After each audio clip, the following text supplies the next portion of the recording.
Congratulations on accepting an offer on your home. The next step is for the buyer to conduct their third party professional inspection. It's without saying that the inspector will surely find something wrong with your home, so try not to get offended when you see the final inspection report. There are a few proactive things that you can do in advance of the inspection. Number one, make sure your utilities are on, such as your natural gas and electric, and everything is in functioning order.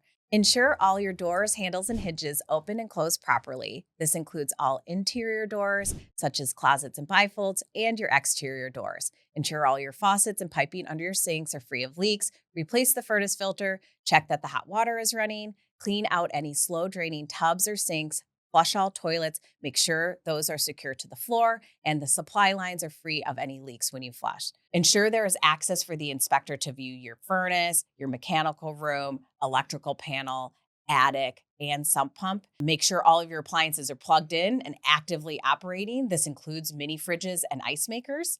If you have heated floors, make sure that those are on at the time of inspection. Either myself or a member of my team will be in attendance at the inspection. You will need to step away during this time.